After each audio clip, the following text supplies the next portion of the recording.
Sehemu kubwa ya mafunzo yaliyotolewa ni usimamizi wa mfumo wa stakabadhi za ghala na majukumu ya wadau katika semina hii. Wasafirishaji wamepewa majukumu yao, tuende tukayatekeleze. Wajumbe wa AMCOS na makatibu tukatekeleze yale yote ambayo tumeelekezana, lakini upande wa waendesha ghala vivyo hivyo. Yale maeneo ambayo yanaonekana yamekuwepo na changamoto kutokana pengine na uelewa wa kielimu, si ndio tukafanye mawasiliano kwa ukaribu kabisa na hawa viongozi wa AMCOS ili kuondoa zile changamoto ambazo wamekuwa wakizilalamikia, si ndio? Hususan maeneo ya upimaji wa mizigo na uchukuaji wa sampuli kwenye hilo eneo. Lakini pia tumesikia maelezo kutoka kwa RIC office na yametoa maelekezo na mwelekeo wa serikali, si ndio Kama mtakumbuka, imetajwa swala la fedha za halmashauri wakati tunafungua ile mwanzoni, si ndio kila aliyekopeshwa kwenye chama chake tukatoe hiyo mrejesho ambao unaridhisha kwa upande wa halmashauri ili waweze kuongeza nguvu ya kuhudumia zaidi, au sio jamani Upande wa afisa ushirika alitaja mambo mengi sana, lakini nawakumbusha mkaunde zile kamati zenu ngapi? Kamati ya mapokezi, usafirishaji na masuala ya fedha.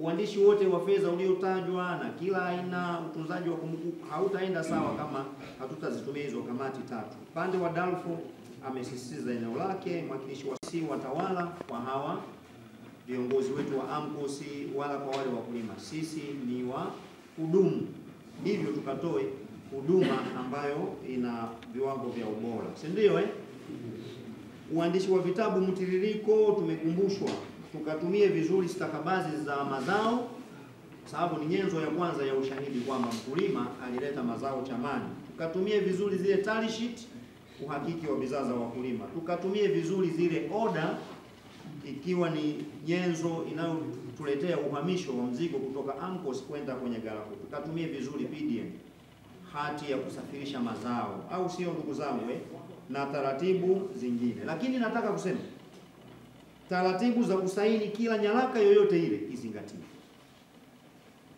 Haitaitwa tally sheet bila kusainiwa na kiongozi mhusika na muhuri kwenye mamlaka yake. Tunaelewana? AMCOS tukawe na mihuri, mwendesha ghala, si ndio? Utatoa nyaraka yote bila kugonga muhuri na mamlaka ya aliyeitoa. Hiyo itatusaidia kupunguza baadhi ya kero tunapoanza kufanya ufuatiliaji. Stakabadhi ya ghala imesisitizwa, ndio nyenzo tunayoiuza. Mkufunzi mkufunzi Junji, yes, uliitaja tu warehouse receipt lakini ukasahau kusema ndio tunayoiuza. Sisi kwenye mfumo tunauza stakabadhi ya ghala. Sawa jamani Ndio inayodhamini ufuta. Kwa hiyo ni muhimu sana kutolewa kwa wakati, waendesha ghala kwa wakati. Najua kuna wakati fulani mtasema changamoto za mitandao na nini, lakini tuzitoe kwa wakati. Lakini maadili ya kazi, swala la uadilifu, huduma hizi tusizitoe kwa misingi ya rushwa. Unapokwenda kukusanya mazao ya watu wetu tunaowahudumia, toa kwa usawa, si ndio si ndio? Tusifanye kwa upendeleo, tusifanye kazi zetu kwa upendeleo, tuwahudumie wakulima wetu wote kwa usawa. Wapo ambao ni wanachama kwenye chama cha ushirika, wapo ambao sio wanachama kwenye chama cha ushirika. Wote tukawatambue na tuwahudumie na tuwafikie pahala popote pale walipo. Ugawaji wa vifaa kwa usawa, vifungashio. Nataka kusisitiza eneo la vifungashio.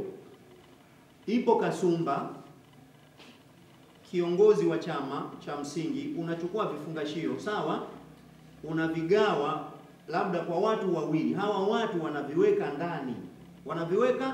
ndani kwa target ya kwamba nifanyie minada miwili au mitatu. Sasa jambo hili halikubaliki, si ndio Tugawe vifungashio kulingana na mahitaji.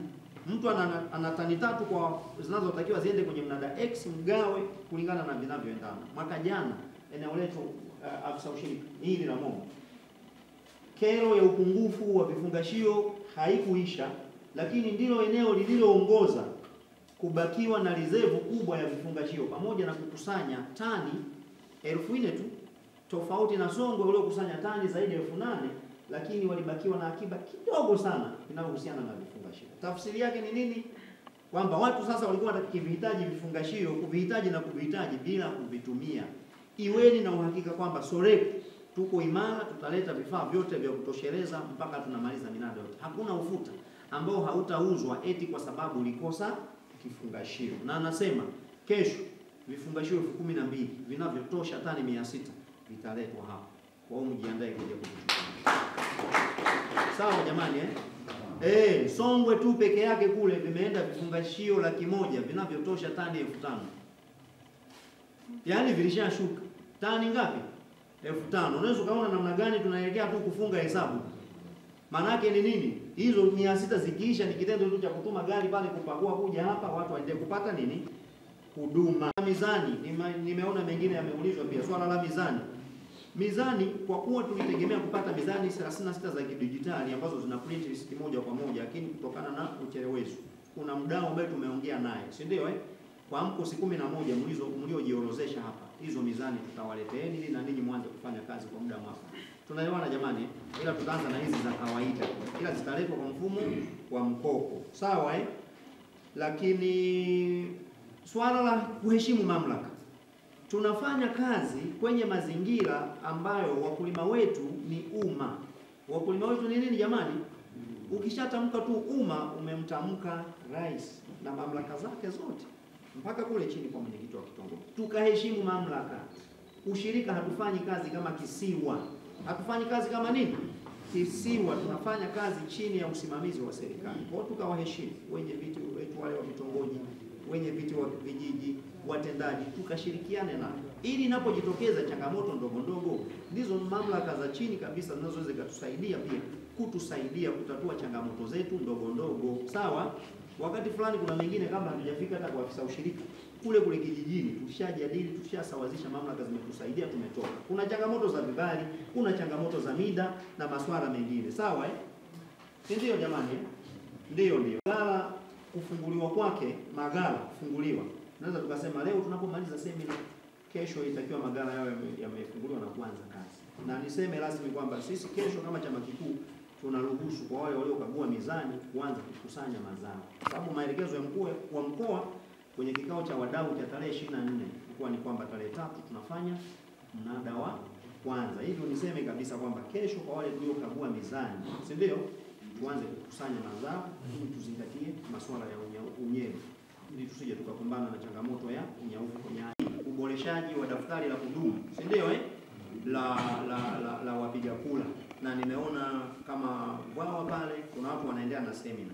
Maana hii itakuwa ni awamu ya ngapi? Ya pili hivi kwa wale ambao tulikosa chance au tulikosa nafasi ya kupata usajili na sisi kama wanaushirika, twende tukatumie nafasi hiyo ya kufanyaje?